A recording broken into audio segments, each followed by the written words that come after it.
The Roman historian Tacitus, AD 55 to 117, who was alive at the time, tells us what happened.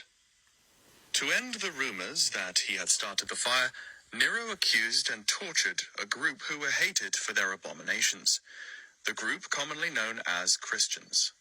The sect had been named after Christ, executed by the governor of Judea, Pontius Pilate, when Tiberius was emperor. Their fatal superstition had been checked temporarily, but was beginning to break out again, not only in Judea, but even in Rome itself, where all kinds of vile and shameful activities gather and catch on. First, the authorities arrested those who confessed to being Christians. Then, on information obtained from them, the courts convicted hundreds more, not so much for starting the fire as for their antisocial beliefs. Mockery was heaped on them in their deaths. They were covered in the skins of wild beasts, torn to death by dogs, crucified or set ablaze, so that when the nighttime fell, they lit up everything like torches. Nero had opened up his own gardens for the spectacle and gave a show in the arena, where he mingled with the crowd or stood in the garb of a charioteer on a chariot.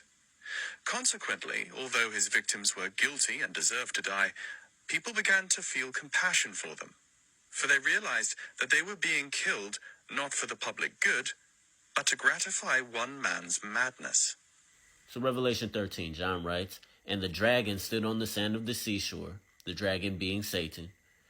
Then I saw a beast coming up out of the sea, having 10 horns and 7 heads, and on his horns were 10 diadems. These are kings, emperors, Caesars, if you will.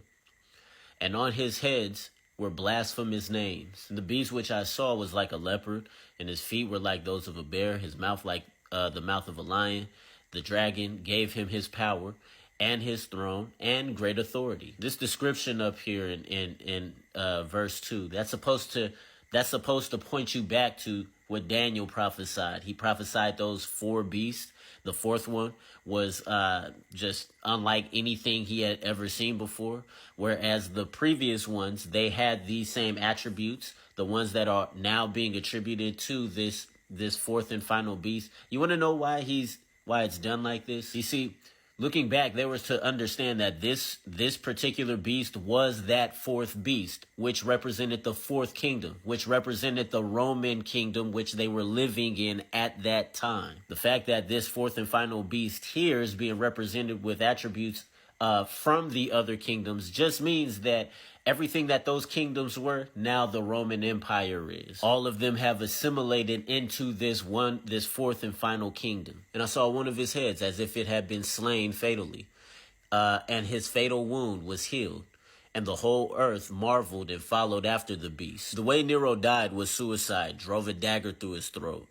When he did that, the empire went into shambles. There were civil wars that broke out everywhere. Again, the year of 4 Caesars, AD 69 was a wild year. You know what I'm saying? But anyways, Suetonius is the one who says that when Vespasian took the throne, he kind of turned everything around. He sort of revitalized or revived the Roman Empire. So again, that's history lining up with scripture. And they worship the dragon because he gave his authority to the beast. This isn't worship in the open sort of style you may be imagining it. They worship the dragon because their actions, in their deeds, just like Jesus called the Pharisees the synagogue of Satan and called them children of the devil, it's because they wanted to kill him. That is a very satanic thing. Anyways, because he gave his authority to the beast, and they worship the beast, saying, "Who is like the beast? Who is able to wage war with him?" This was their sentiment regarding the Roman Empire. Who could make war with Rome? Who can go against them? Nobody could. Again, it lines up with scripture. "And there was given to him a mouth speaking great boasts and blasphemies," as is consistent in Daniel chapter 9, or I'm sorry, chapter 11.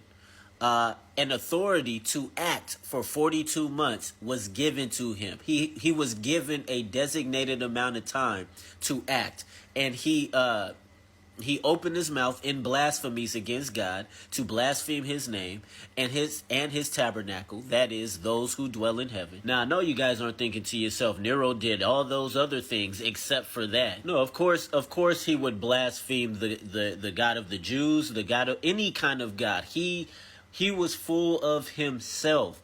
Him and the rest of the Caesars believed that they were gods. They were gods on earth. So, of course, he would blaspheme any other person or thing that is worshipped. And, of course, he would blaspheme, ultimately, the God of gods, as we saw in Daniel. And I also want y'all to remember, when Jesus was on trial and Pilate asked them, "Shall I release your king?" What did the Jews say?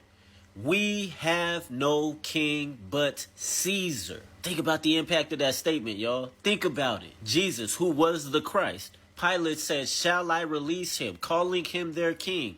They said, "No, our only king is Caesar." All this stuff is in the scripture. It should be clicking to y'all. This ain't wild speculation. This is a matter of history, things that have happened. And it was also given to him to make war with the saints and to overcome them. And authority over every tribe and people and tongue and nation was given to him. Like, didn't we just read how when Nero initiated, when he started the persecution against the saints, everybody started hating the saints?